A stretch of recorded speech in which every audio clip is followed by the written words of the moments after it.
Ketika ada laka sungai, Nggih, kami cukup prihatin juga.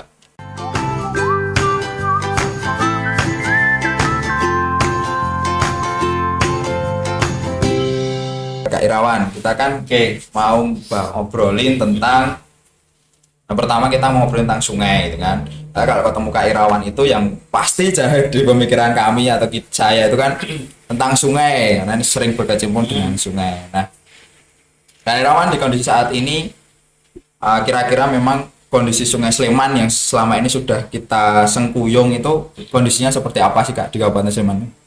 Jadi kalau bicara sungai, ya kalau kondisi sekarang sungai di Sleman itu ada dua pembeda gitu ya. Sungai yang berlangsung di Merapi dan sungai-sungai yang hulunya di mata air. Nah, sungai-sungai yang berada di Merapi itu sering kita namakan dengan sungai utama. Jadi langsung dari Merapi. Kemudian yang dulunya mata air itu anak-anak sungai itu ada di tingkat desa-desa itu sungai-sungai kecil. Tetapi justru sungai-sungai atau anak sungai yang berhulu di mata air itu jadi menjadi suplai air yang cukup potensial kepada sungai-sungai utama. Nah, ini yang kondisi atau situasi yang kita bedakan, yang menjadi pembeda kita hanya itu. Kemudian kalau ditanya terkait dengan kondisi sungai sekarang seperti apa, ya sungai kita itu masih tercemar gitu saja. Karena ini yang sebenarnya yang ingin kita garapkan manusianya, jadi bukan sungainya. Karena perilaku manusia yang kita ini yang belum akrab dengan sungai, sehingga kadang kita melihat sungai itu menjadi bagian yang lain dari kehidupan kita, padahal sungai itu ya kehidupan kita ini. Karena segala sesuatu yang diletakkan di muka bumi ini, pertama yang dia akan mengalir atau akan jatuh ya ke sungai itu belum ke samudra. Jadi tidak ada barang, kalau tidak ada bangunan apapun, tidak ada tumbuhan, bahkan kita meletakkan bola itu pertama gelundungnya itu pasti ke sungai. Sehingga sungai itu menjadi bagian terendah sebelum samudra. Nah, ini yang kemudian sampai hari ini itu mudah untuk diperlakukan sebagai tempat membuang sampah, membuang limbah, membuang barang-barang yang membuat kita tidak memakainya lagi. Itu jadi sungainya masih tercemar sampai hari ini. Agak susah kalau mengatakan sungai kita seperti apa, ya tercemar. Soal kadar cemarnya ini yang kemudian harus kita cek ulang, beda-beda. Ini kan Kak Irawan ini kan berkecimpung di sungai ini kan juga sudah lama ya Kak. Sudah dari mulai tahun berapa Kak? Mulai kalau di sungai ini. Sungai itu 2003. Ya, kemudian mulai didukung oleh mungkin ada dukungan Kak dari mana? Mungkin kan nggak mungkin ya mungkin iya sih Kak Irawan berjalan dengan kesukarelaan, dengan berjalan dengan teman-teman di masyarakat. Nah, kira-kira mulai didukung oleh mungkin ada swasta, ada pemerintahan ini mulai didukung nggak? Sebenarnya dukungan itu juga sudah lama sih, tapi dukungan yang sifatnya event. Jadi ketika kita membuat acara itu kemudian kita kerjasama, tapi event sifatnya. Lalu baru sekitar 2017 itu kita mulai jalin hubungan, arti konteksnya dukungan, kemitraan dengan kelembagaan pemerintah. Kita coba ketika teman-teman memang sudah siap, karena kita butuh pengorganisasian massa yang cukup lah. Dan negara ini kan juga butuh kepastian. Kemitraan itu kan butuh kepastian, maka kita sudah cukup. Lalu sekitar pertengahan 2017 pelan-pelan waktu itu kita bermitra dengan DLH Kabupaten Sleman, karena posisi kami ada di Sleman. Jadi ketika tahun 2003 sampai erupsi Merapi 2010 itu kita masih sering berkegiatan di sungai lintas daerah, kadang di kota, kadang di Sleman, kadang di Kulon Progo, kadang di Gunung Kidul bahkan. Lalu pasca erupsi 2010 kita memfokuskan untuk menggarap sungai kita sendiri, karena saya tinggalnya di Sleman. Maka menggarap namanya waktu itu istilahnya Sungai Hulu, Hulu Merapi. Perjalanan waktu kemudian ketemu dengan teman-teman yang memang ada di Hulu Merapi ini di Sleman. Lalu pertengahan 2017 kita mulai kemitraan dengan di Ilhad Lingkungan Hidup Kabupaten Sleman. Kemudian 2018 yuk kita organisir yang benar kemitraan ini sehingga berbagi peran. Dinas Lingkungan Hidup Sleman memfasilitasi kegiatan, kami melakukan aksi-aksi berbasis bukti yang ada di masyarakat. Jadi itu rangkaian singkatnya sampai hari ini. Ya. Jadi kan udah lama kegiatan, kemudian juga didukung oleh masyarakat, dukung oleh pemerintah. Dan mungkin teman-teman Pramuka Penegak dan Pandega yang nonton podcast ini juga nanti akan pengen tahu sebenarnya apa sih aksi kita yang sudah bisa dilakukan teman-teman dari, karena Kak Irawan ini kan dikenal dengan perintis atau pengabdi lingkungan gitulah istilahnya. Kalau dalam bahasa yang luar biasanya adalah perintis dan pengabdi lingkungan. Yang ini kalau sebenarnya kalau diapresiasi sudah penghargaannya Kalpataru kan. Jauh dari ekspektasi seperti itu. Jadi sungguhnya kan karena saya itu rumah saya itu di pinggir sungai. Iya. Maka siapa lagi yang akan merawat lingkungan saya kalau tidak saya? Jadi bukan soal tadi itu soal penghargaan atau enggak, bukan itu. Selama ini memang karena saya tinggal di pinggir sungai ya saya merawat sungai. Dan menurut banyak teman-teman gitu ya sering kami dan kita ajak ngobrol, kita sering berdiskusi, pada titik tertentu ada yang sampai mengatakan bahwa sungai ini menjadi pusat peradaban, dan ada yang sampai mengatakan bahwa sungai ini nadinya bumi. Bisa dibayangkan kan ketika nadi kita itu terganggu, Iya. pasti kepala kita pusing.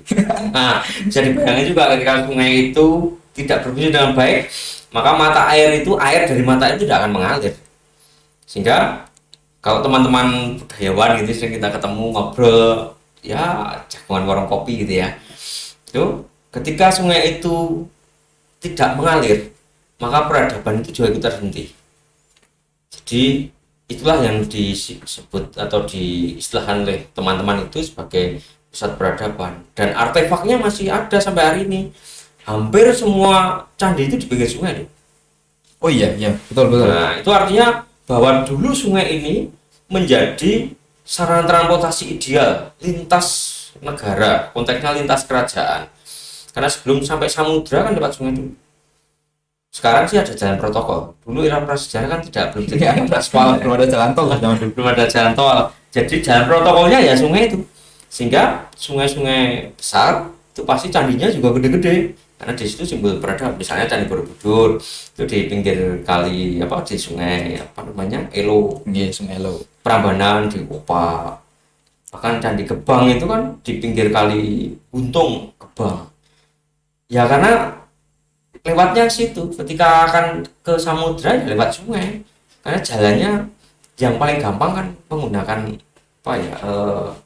perahu gitu ya, lewat sungai. Nah, sampai pada tadi kaitan dengan aktivitas ya kita beraktivitas saja, membersihkan sungai, merawat sungai, sehingga lalu kita mengajak. Sebenarnya ajakan itu sifatnya hanya semacam tidak ada paksaan gitu ya. Kalau mau ya ayo kita kerja bareng, konteksnya untuk lingkungan. Kalau tidak ya tidak apa-apa, karena sejak awal sudah kita niati bahwa ada yang mendukung dan tidak kita merawat lingkungan, khususnya lingkungan yang dekat dengan rumah kita. Itu saja. Gerakan-gerakan ini menjadi menyenangkan karena gerakan ini kan bukan gerakan karena paksaan atau aran atau anjuran, enggak. Tapi harapannya menjadi gerakan personal, kemudian karena mengajak lalu menjadi gerakan komunal, ketika sudah komunal lalu menjadi gerakan kolektif. Ketika sudah gerakan kolektif, maka ini tinggal negara membingkai. Yuk programasi yang nyaman seperti apa? Ya. Itu Kak. Berarti kan yang dilakukan oleh Kak Irawan beserta teman-teman komunitas ya. Jadi Kak Irawan ini dikenal dengan salah satu, bukan, saya kalau nyebutnya ketua ini kurang pas kayaknya, lebih ke seperti kayak penggerak dari komunitas sungai yang bergeraknya bareng-bareng. Ibaratnya kalau roda gerigi itu ya Kak Irawan ini hanya roda gerigi satu lah. Jadi kalau nggak ada roda gerigi yang lain, saya kira komunitas Sleman ini jauh bukan itu, saya tuh hanya sebatas busi saja. lah busi kalau yang meletek kan. Yang meletek saja. Karena kami tuh bukan hanya pengen tapi pengen diposisikan sebagai pemantik saja. Yeah. Jadi pemantik itu kan kerjanya hanya sekali ya. ya kayak kompor gas itu ya. Iya. Rangkaian kompor gas itu kan ada tabung, ada kompor, ada apa namanya selang gitu ya. Lalu ini sudah tersambung sih tabung dan kompor, tapi kan tanpa pemantik ya tidak bisa mendidihkan air. Iya betul. Apinya tidak akan hidup. Pemantik itu kerjanya jangan berkali-kali, sekali aja tak gitu ya. Tapi kalau pemantiknya kerjanya berkali-kali, pasti ada masalah nih. Entahnya gasnya kosong, Biasa kosong. atau kompornya rusak. Wah, kan? Nah, ini nggak dilihat. Nah, pada konteks ini kan hanya ilustrasi sederhana saja. Tentu apa namanya ada ilustrasi yang lain yang lebih tepat. Misalnya gas ini kita posisikan negara, karena dia punya sumber daya gitu ya. Kompor ini masyarakat. Jadi harus ada yang nyambungkan ini. Selama ini kan negara punya program, masyarakat punya aktivitas yang kadang nggak nyambung. Sudah tersambung sih, tapi tidak ada pemantiknya. Di masyarakat sudah ada program lingkungan, tapi kok nggak bisa bergerak. Negara punya juga program lingkungan, tapi kok tidak terserap baik.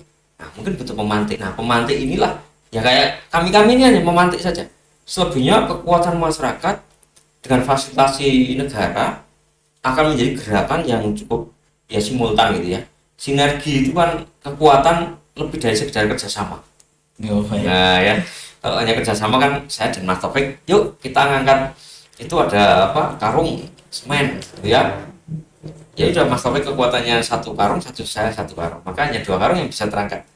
Jadi kalau sudah, yuk saya dengan Kak Taufik bersinergi. Gini aja kayak kawan, kita membuat gerabai. Maka yang kita angkut tidak hanya 1 karung, bisa 4 karung Iya, sekalian bareng-bareng kan angkatnya 2 orang. Ketemu kan. Nah itu aja, kami hanya sebagai pemantik. Iya. Ngobrolin tentang pemantik itu juga kan berarti yang dilakukan oleh teman-teman komunitas sungai ini apakah yuk kita bareng-bareng di sungai tertentu atau ternyata memang di wilayah itu tuh sudah ada komunitasnya, tinggal kita ibarat nyengkuyung aja, atau sistemnya seperti apakah sih Kak kita melakukan bersih sungai ini? Oke, jadi memang ada banyak apa ya semacam skema sistem itu sebelum apa sebelum sistem ada skema Skemanya. yang kita buat. Kalau memang masyarakatnya proaktif enak, segera kita buat komunitasnya jadi. Tapi kalau tidak ya kita harus ada kekuatan namanya fungsi edukasi. Jadi edukasi yang berbasis aktivitas. Jadi yang dibutuhkan oleh warga masyarakat sekarang itu kan keteladanan. Contoh gitu ya. Tidak memberi contoh kita tapi bisa menjadi contoh. Jadi contoh. Nah, kalau memberi contoh kan gampang ya. Ini menjadi contoh ini kan tidak berat sih, tapi hanya butuh energi ekstra gitu aja. Kalau berat itu pesannya memang susah dilakukan.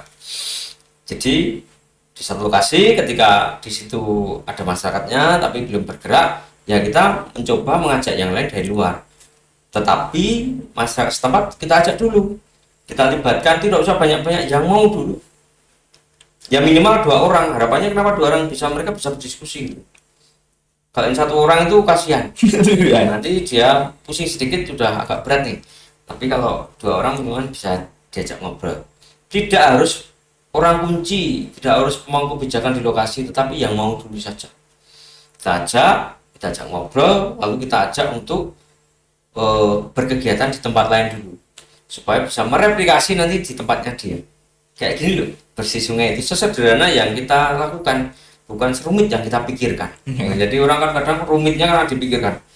Di sungai itu ya ambil karung, turun ke sungai, ambil sampah, khususnya sampah-sampah yang tidak bisa terurai, ada sampah plastik, sampah kaca, sampah kain, styrofoam dan seterusnya, sintetis, bahan sintetis, itu yang kita ambil.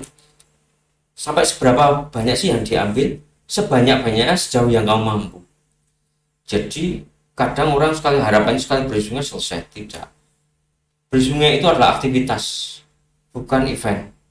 Jadi lakukan ini setiap hari sejauh yang Anda mampu. Kalau sehari maunya hanya 1 tas karung atau tas kantong yang kecil ya tidak apa-apa, tapi kalau itu dilakukan setiap hari, kita percaya kok aktivitas ini pasti akan membingkai aktivitas orang lain lalu ikut terlibat karena melihat kayak gini ya sesederhana itu ngobrol bareng ternyata bisa kerja bakti gotong royong ya. Apalagi kalau Sleman luar biasa didukung oleh Dinas Lingkungan Hidup, nanti ngangkutnya pakai truk sampahnya DLH Sleman.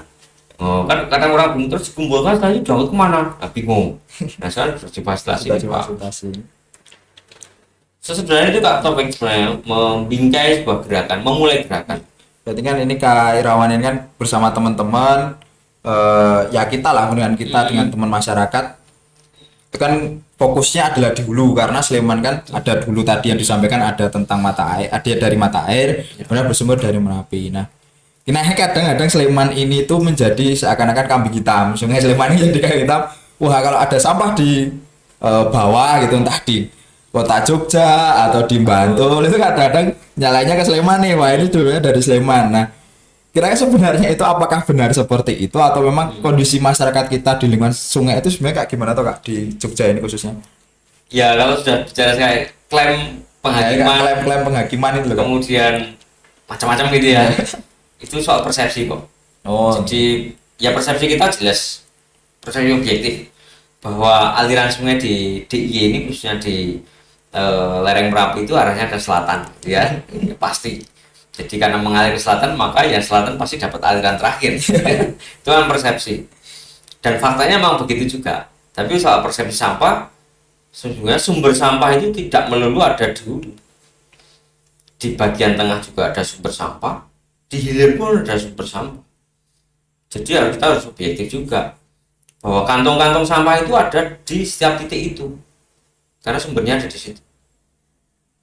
Sumber utamanya adalah aktivitas manusia. Sampah itu kan aktivitas manusia. Lebih banyak itu. Sehingga harus dilihat nih kantung-kantungnya sebelah mana. Maka sebenarnya tidak pas juga kita memetakan bahwa sungai itu ini miliknya Sleman, miliknya kota, miliknya bareng-bareng. Sungai itu kan mengalir ya. Jadi tidak bisa diklaim, sehingga ada namanya badan otoritas sungai, namanya Balai Besar Wilayah Sungai. Kalau di Jogja itu masuk di Serayu Opak, Rogo ya. Jadi sungai itu melintas batas administrasi kewilayahan, tidak bisa diklaim miliknya salah satu kewilayahan tertentu. Sehingga ini harus kerja sebareng dan harus bareng-bareng kerja. Sehingga pada konteks ini ya sinergi tadi. Kemudian sinergi itu tidak hanya sebatas di ruang diskusi, tapi sinergi di ruang aksi. Sehingga jelas hulu skemanya seperti apa, bersungai di hulu seperti apa, gerakannya mau seperti apa, lalu di tengah itu nanti seperti apa, di hilir seperti apa. Nah ini harus dikenalkan pelan-pelan, karena masyarakat kita itu heterogen. Jadi ada yang pendatang, ada yang asli, memang sudah dulu ada di situ, ada yang temporer, pos kontrak itu kan temporer. Jadi keragaman manusia atau warga yang berdomisili di situ ini yang akan membuat persepsi masing-masing. Kalau yang kita nyebutnya sebenarnya tidak tepat sih menggunakan pembagian seperti itu. Orang yang lama di situ saja lah, menghindari kata pribumi. Sudah lama di situ dan tinggal di situ memang punya rasa memiliki yang lebih tinggi, tapi juga punya ini semacam daya pengaruh dan terpengaruhi yang besar juga. Oh yang lain aja buang sampah boleh, maksud saya enggak, padahal saya rumahnya di sini kan lebih boleh. Nah, itu kan kadang yang tidak tepat di situ. Jadi kami sekarang khususnya di Sleman ini kan mencoba bergerak sejauh yang bisa dilakukan di Sleman. Kalau kemudian persepsinya bahwa nanti sampah Sleman dari Bantul, ya ini harus dicek ulang bahwa sumber sampah tidak hanya di wilayah Sleman, tapi di kota, di Bantul, di mana sungai itu berdekatan dengan permukiman, maka di situ potensi sumber sampah, sumber limbah, sumber pencemaran pasti tinggi.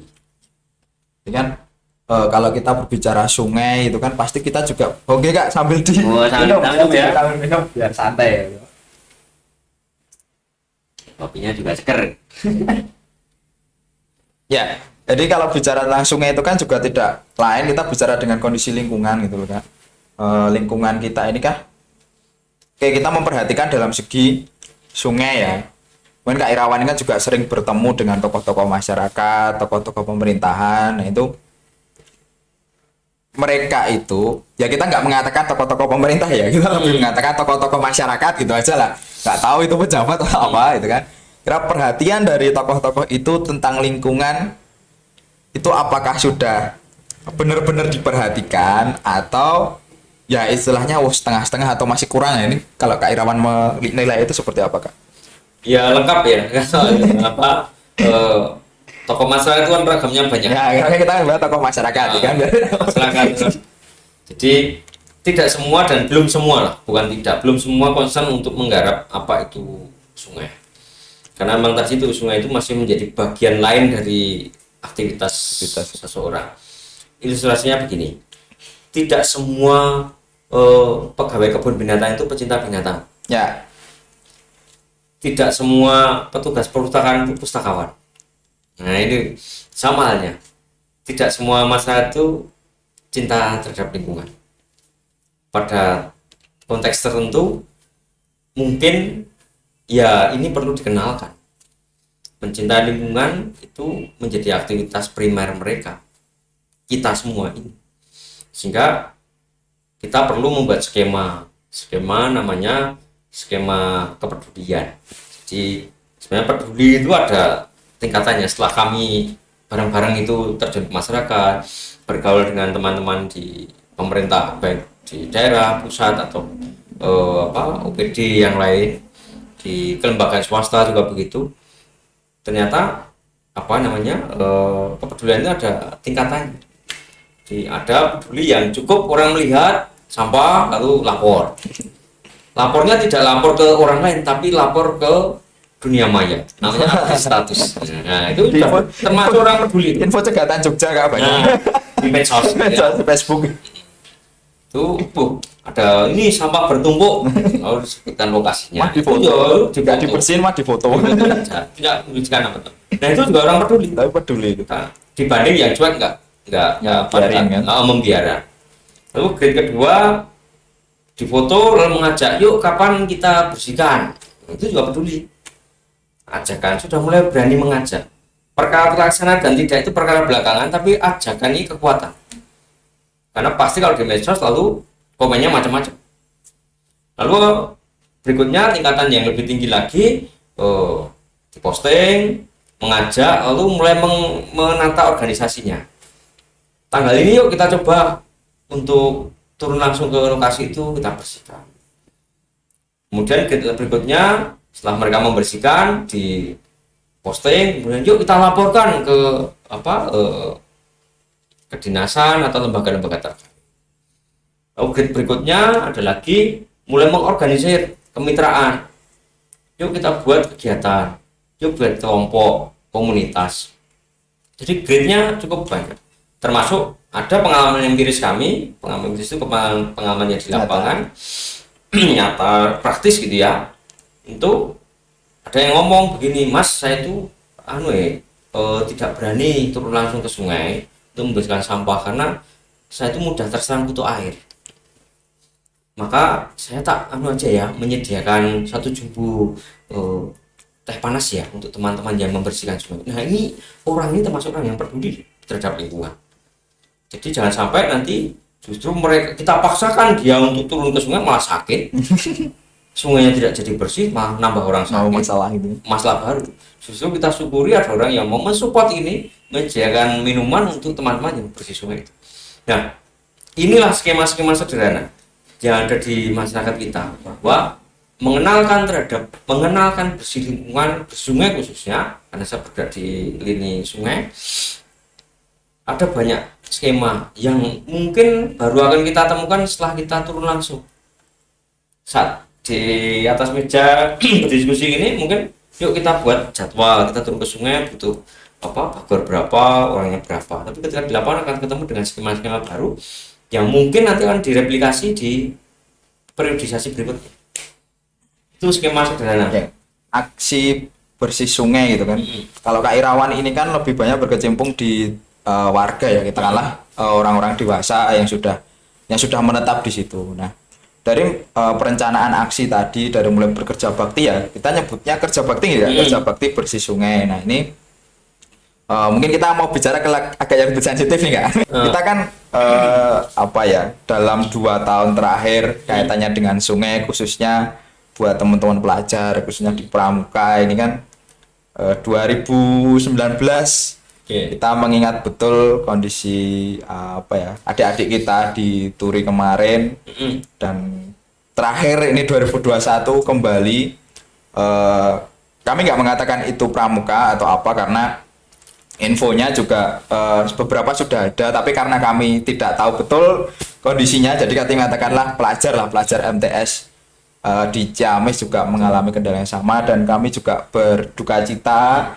atas kejadian itu, dan menyampaikan bela sungkawa sebesar-besarnya buat 2019 dan juga 2001. Merasakan betul bahwa ternyata pengalaman berkegiatan kita di sungai ini harus ada ilmunya, ada manajemennya. Nah, kira-kira dari Kak Irawan yang memang sudah berkecimpung di sungai dengan segala aktivitasnya bersih sungai, mungkin juga sudah pernah mengalami kejadian-kejadian apa ya yang penuh resiko. Nah, ini tanggapan dari Kak Irawan yang berkecimpung di sungai ini gimana, Kak? Oke, yang jelas ketika ada laka sungai, Mari. kami cukup prihatin juga. Maka yang pertama dilakukan untuk menghindari itu ya mengedukasi masyarakat, termasuk pelajar tadi, tentang sungai. Yang kedua, setelah mengedukasi ya mengenalkan sungai itu seperti apa sih, mulai dari morfologi sungai, mulai dari karakteristik sungai, itu kita kenalkan. Jadi itu ruang-ruang yang paling sederhana untuk menghindari hal yang tadi sempat terjadi dulu di Sleman ini 2019 itu, termasuk yang barusan ini di Jawa Barat. Jadi edukasi itu menjadi penting. Edukasi itu tidak sesaat sekali tapi berulang, karena alam ini kan sebenarnya ilmu pengetahuan yang terus berjalan, termasuk sungai. Sehingga pengenalan sungai itu edukasi. Kemudian dari edukasi itu kita coba ajak untuk berinteraksi yang paling sederhana dulu, jangan yang paling berisiko. Nah, repotnya kita itu kadang terjebak pada heroisme. Ya. Kalau di alam itu kan kadang heroisme kita melebihi kapasitas fisik kita. Ini yang perlu dihindari, hanya untuk membingkai apa itu namanya kekuatan, gitu ya.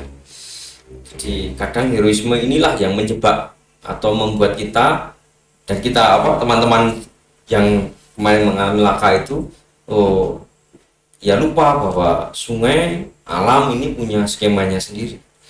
Khusus untuk di Sleman karena belum di Merapi, maka ya kita sangat hati-hati kaitannya dengan perubahan iklim sekarang, termasuk curah hujan, termasuk topografi sungai, morfologi sungai. Kalau memang banyak bebatuan dan seterusnya, banyak riam, ceruk, jeram, maka kita persiapan betul peralatan untuk diri kita seaman mungkin.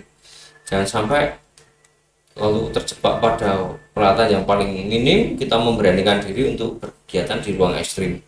Ini berat, dan ini kadang ya karena ajakan sampai pada ejekan itu kan membuat kita pengen membuktikan itu. Maka janganlah seperti itu. Artinya jangan, itu bukan berarti tidak boleh, maka yang pertama yang kita persiapkan ya. Jadi sekali lagi, khusus untuk sungai-sungai di wilayah Sleman memang punya karakteristiknya masing-masing. Jadi kenali betul sungai itu sebelum kita turun ke sungai. Cara mengenalinya gampang, tanya penduduk sekitar sungai itu seperti apa. Yang kedua, turun langsung disurvei nyamannya berkegiatan di sebelah mana. Jadi cari titik nyamannya, bukan titik tantangannya, karena kita akan berdialog dengan alam. Nah, cari nyamannya itu. Iya, kita juga sangat prihatin ya Kak, padahal mungkin kalau Kak Irawan itu sebenarnya berkegiatan di sungai itu aman atau tidak, dan kalau memang aman syaratnya minimal itu apa? Apakah tadi yang itu dicek dulu, disurvei dulu, jadi biar kita juga tidak ada ketakutan. Ya mungkin kita harus lebih waspada ya Kak. Sekarang kita harus lebih waspada. Ternyata yang kita anggap tenang itu ternyata dalam kondisi pelaksanaan yang penuh dengan resiko. Kira kriteria aman kalau kita berkegiatan di sungai itu seperti apa Kak? Kalian sudah berkegiatan di sungai? Kalau kriteria aman ya yang jelas bahwa diri kita dulu. Kalau saya melihat diri kita merasa aman tidak dengan lokasi ini, nyaman tidak dengan aktivitas ini. Kalau tidak aman, tidak nyaman, ya jangan dilakukan. Cari skema yang lebih pas. Saya kira kita harus banyak ngobrol dengan teman-teman yang lain soal itu. Yang kedua, kriteria aman tentu setiap sungai punya riwayatnya masing-masing. Wah, iya. Jadi ini informasi tentang riwayat sungai ini yang harus dipahami dulu, dikoleksi dulu lah, didokumentasikan dulu. Pernahkah sungai ini mengalami banjir bandang? Kapan banjir bandangnya? Lalu titik mana yang mudah longsor? Lalu titik mana yang batunya licin? Titik mana yang arusnya mendadak menjadi deras? Titik mana yang ada lumpurnya yang membuat orang mudah tercebur, terpeleset dan seterusnya. Nah, identifikasi sungai, konteksnya sungai ini penting sebelum kita turun ke sungai. Kami begitu juga kok. Aman tidak kita melakukan bersungai di situ? Aman, Mas. Kriteria aman kita tetapkan dulu. Jalur menuju lokasi sungai berat tidak? Kalau berat jangan. Kalau licin jangan. Enggak, biasa kok, kita sudah berani sebentar. Anda biasa, yang lain belum biasa. Nah, itu kita harus diskusi betul. Jadi jangan paksakan orang lain seperti diri kita. Karena kapasitas orang beda-beda. Nah, dari aspek dan obrolan-obrolan seperti itu termasuk riwayat sungai tadi, lalu ketemu titik amannya ini loh. Sampai pada aktivitasnya nanti kita titik tertinggi adalah semua aman nyaman. Jadi ada beberapa sungai termasuk titik sungai yang mungkin tidak membahayakan ketika kita melihat secara objektif gitu ya. Tapi kita ketika turun, kok licin ya? Nah, jangan paksakan dirimu. Peralatan juga begitu. Kalau memang perlu sepatu boot, pakai sepatu boot. Kalau cukup pakai sandal, sepatu sandal, pakai sepatu sandal. Tapi wajib alas kaki iya, karena melindungi diri kita itu lebih penting. Sebelum kita nanti kejebak pada ruang-ruang yang juga membahayakan. Jadi riwayat sungai menjadi kekuatan tersendiri untuk mengidentifikasi bukan soal berani sebenarnya, pas tidak kita turun ke sungai itu. Iya. Berarti ya memang pada intinya sungai ini kan aman asalkan kita bisa memahami diri kita sendiri dan juga kondisi sungainya lah. Jangan sampai kita terjebak pada tadi yang disampaikan oleh Kak Irawan, euforia heroisme tadi ya, kita seakan-akan merasa tertantang, tapi juga yo hati-hatilah, semua kan pasti ada risikonya. Alam kan juga nggak ada yang tahu kan. Betul. Tiba-tiba apalah longsor kan juga nggak ada yang tahu. Kondisi alam itu tidak bisa ditebak itu kan. Ya mirip-mirip nganu Kak Topik. Mirip orang naik gunung, karena saya dulu senang naik gunung ya. Itu juga begitu, gara-gara film sebenarnya 5 cm tidak menyalahkan film itu. Film itu bagus sebagai referensi. Tetapi kan orang waktu euforianya naik gunung. Sehingga tanpa mempersiapkan diri kita, justru kita persiapannya fokus pada alat, bekal dan seterusnya. Tapi diri kita tidak siapkan. Ya bekalnya cukup, alatnya memadai, peralatan outdoornya cukup juga, sepatu baru bahkan, kualitas paling bagus. Tapi justru diri kita tidak kita persiapkan, yang terjadi hipotermia. Kaget, hipotermia, tersesat dan seterusnya. Nah, ini yang repot. Bahkan kebanyakan temuan-temuan terakhir teman-teman itu, bagian tersesat di gunung itu, bahkan alatnya lengkap loh, alatnya lengkap, kualitasnya bagus, kok tersesat ya karena pemahaman tentang alam yang sedang dia hadapi itu tidak lengkap, kemudian tidak mempersiapkan diri dengan baik. Sama halnya sungai juga begitu kok. Jadi alam ini punya caranya sendiri untuk menata diri. Jadi siklus alam itu kan sudah jelas. Kapan dia banjir, kapan dia susut airnya. Dan sungai itu tidak pernah kekeringan kalau kita tidak mengubah kondisi ekosistemnya. Ya. Jadi kami belajar bareng-bareng tentang apa itu sepadan sungai, apa itu bantaran sungai kan gitu ya. Jadi sepadan bantaran sungai itu kan tempat dan peluang bernafasnya sungai. Jadi kalau musim hujan, sungai itu air sungai itu kan meresap ke kanan kiri lewat bantaran itu, lewat sepadan sungai, karena masih ada banyak vegetasi yang memungkinkan itu untuk menahan air sehingga diserap di situ. Hingga ketika nanti musim kemarau, air itu akan keluar lagi dari tebing, dari pinggir-pinggir sungai itu untuk mensuplai air di sungai. Jadi sungai itu sebenarnya tidak pernah kering. Hanya persoalan sekarang bantaran ada rumahnya lalu dibangun talut, maka kesempatan air meresap ke kanan kiri jadi terbatas sehingga airnya justru deras ketika musim hujan. Nah, ketika musim kemarau tidak ada air yang tersimpan kan? Ya jadi kering semuanya. Oh iya. Jadi sebenarnya skema alam itu sudah jelas. Maka garis padan itu menjadi kekuatan tersendiri untuk melihat sejauh mana sih air itu diserap oleh kanan kiri sungai. Jadi memang ya alam sudah memberikan tanda-tandanya sendiri, sudah mulai apa ya, berinteraksi dengan kita dengan caranya, ya tinggal kita bagaimana menerjemahkannya. Terutama nanti kalau kita bikin aktivitas kegiatan. Nah, ya Kak, aktivitas ini kan yang sekarang baru tren ya. Ini kan wisata itu kan. Wisata ini baru ya apalagi sejak pandemi lah. Pandemi itu kan kita seperti dikurung gitu kan, di kerangkeng, nggak perlu main. Terus tiba-tiba alam itu kan banyak yang masih buka ya, wisata-wisata alam itu kan ada yang buka beberapa, yang khususnya di sungai ya Kak. Karena kan kalau yang pantai itu kan sudah dikelola apa ya, rigid jelas, dan kalau di sungai kan masih dikelola secara swadaya oleh masyarakat. Nah, ini sebenarnya wisata yang di sungai ini dampaknya seperti apa Kak dengan kondisi? Pasti ada dampak positif sama dampak negatif, itu pasti kan saling. Nah, ini kalau Kak Irawan, apalagi Kak Irawan ini kan juga apa ya, bukan mengurusi, terlibat dalam salah satu desa wisata yang aktif di dalam konservasi lingkungan tersebut. Nah, ini gimana Kak kondisi? Jadi kalau sudah bicara wisata berbasis alam, Ya, sungai memang ya kita harus hati-hati konteksnya menjaga alam ini loh.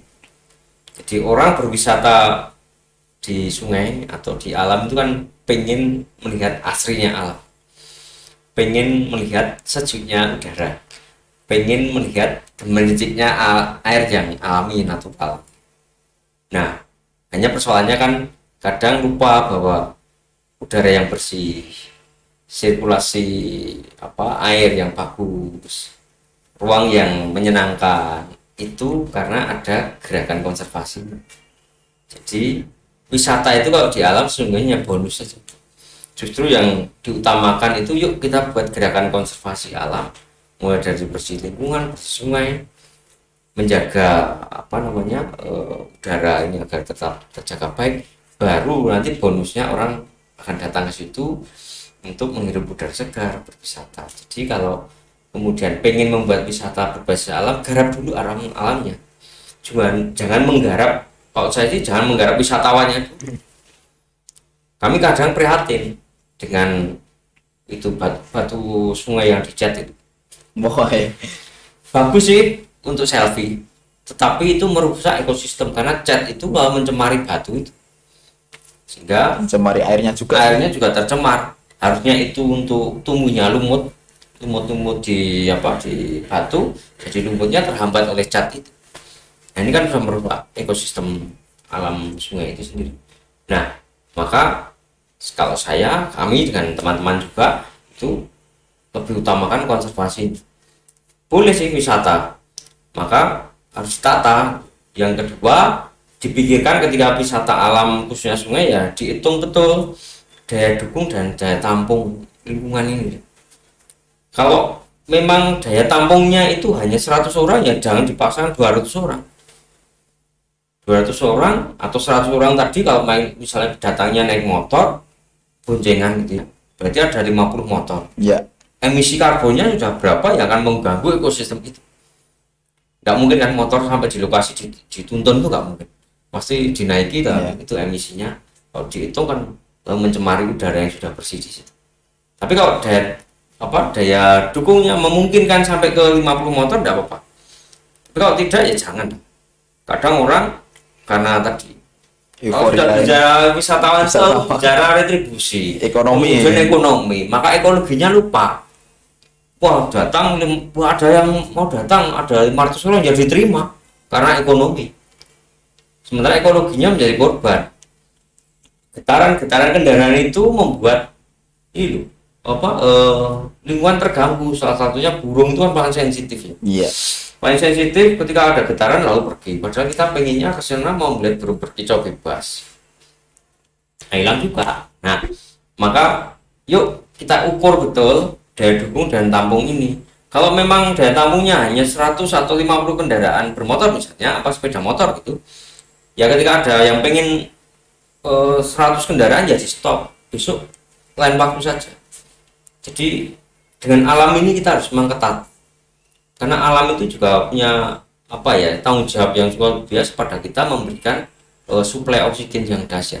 Sama halnya dengan sungai juga begitu. Dan tampung sungai ini hanya bisa menampung 50 orang untuk turun bareng ke sungai. Nah, kalau 100 orang masuk ke sungai semua, nanti kasihan dong biota airnya, lalu akhirnya sungainya menjadi keruh. Nah itu Pak Taufik. Jadi ketika bicara dengan alam, memang kita harus bicara daya dukung, daya tampung, dan ini tidak instan. Ini butuh edukasi pelan-pelan, karena euforia wisata berbasis alam ini menjadi euforia yang begitu melintas batas strata teritori ya. Murah ada ya, dan wisata yang memang langgeng itu memang berbasis alam, kan tidak usah dibangun, sudah ada barangnya. Wisata langgengnya alam, tapi alam langgengnya itu langgengnya yang harus jaga ketat. Bisa langgeng nggak tuh? Makanya kan kadang banyak tempat wisata itu lalu dampak ikutannya ya sampah, limbah, pencemaran, konflik, kemana-mana kan. Tapi kalau kita membersihkan lingkungan, bonusnya wisatawan, karena orang setelah bersih, pesan pasti datang. Nah skema-skema ini yang perlu ditata pelan-pelan. Jadi ekologi dulu digarap, baru rekreasi. Sebenarnya ketika kita bicara dengan alam itu kan bicara tentang alam gitu kan. Itu kan kalau alamnya bersih, kita kan jaga kondisi alamnya. Dengan adanya misal tiba-tiba ada orang yang ingin bermukim di situ, itu kan dampak positifnya kan bukan hanya sebatas ekonomi gitu kan. Maksudnya dampak secara sosial, berarti masyarakat itu akan lebih majemuk, lebih plural, dan juga mungkin akan manfaatnya jauh kita mengistilahkan jasa lingkungan gitu kan. Jasa lingkungan itu kan nggak bisa dihitung secara ekonomi, bukan seperti kayak kita berdagang gitu. Dengan kita kalau wisata kan istilahnya seperti berdagang ya, kita dengan datangnya wisatawan, terus ada retribusi, ada biaya sewa lah katakanlah, tapi ada jasa lingkungan yang kita korbankan. Nah sedangkan kalau kita berbicara jasa lingkungan dan itu kita jaga, itu kan ya manfaatnya buat anak cucu kita nanti. Kalau itu berhenti hanya di kita di zaman sekarang aja kan, loh besok mau ngapain gitu kan. Jadi memang kalau bergerak di lingkungan itu kan tidak instan ya. Keputusan lingkungan hari ini kita itu akan berdampak next time atau untuk generasi yang akan datang. Sama halnya kita menanam pohon hari ini yang mengambil manfaat, itu generasi kita nanti, entah itu 10 tahun lagi, entah 20 tahun lagi. Pohon yang besar sekarang yang mensuplai oksigen dan air yang kita nikmati hari ini, saya yakin itu yang nanam kan generasi kita dahulu ya. Maka keputusan lingkungan kita hari ini itu akan menentukan kondisi lingkungan nanti, bukan hari ini juga, tapi nanti. Maka dipikirkan betul ketika bicara soal aktivitas untuk lingkungan. Maka kadang kami berpikir sederhana tadi soal ekonomi dan ekologi, tidak untuk membedakan, harapannya ini kalau bersinergi. Kalau ekonomi itu memang ya harus profit, kalau ekonomi nggak profit kan ya bangkrut gitu kan. Tapi kalau ekologi harus benefit, harus punya manfaat. Ini yang harus ditata betul, bahwa bagaimana ekonomi itu mendukung ekologi, bukan ekologi kemudian mengakselerasi ekonomi besar-besaran, tapi bagaimana ekonomi ini lalu mampu mendukung si ekologi, kelestarian alam ini. Yang terjadi kan eksploitasi alam supaya ekonominya naik gitu ya. Ini kan berat betul, tetapi bisa kita tata. Maka kita harus banyak ya ngobrol dengan para pihak. Ngobrol itu konteksnya supaya ketemu yang pas bagaimana, sehingga jelas. Ada banyak sekali skema sebenarnya yang bisa kita temukan ketika kita berjumpa langsung dengan teman-teman yang ada di tokoh-tokoh masyarakat ya, di lokasi-lokasi strategis lingkungan. Tinggal skemanya aja yang belum ketemu yang pas seperti apa supaya ekologi dan ekonomi ini tidak bersaing tapi bersanding.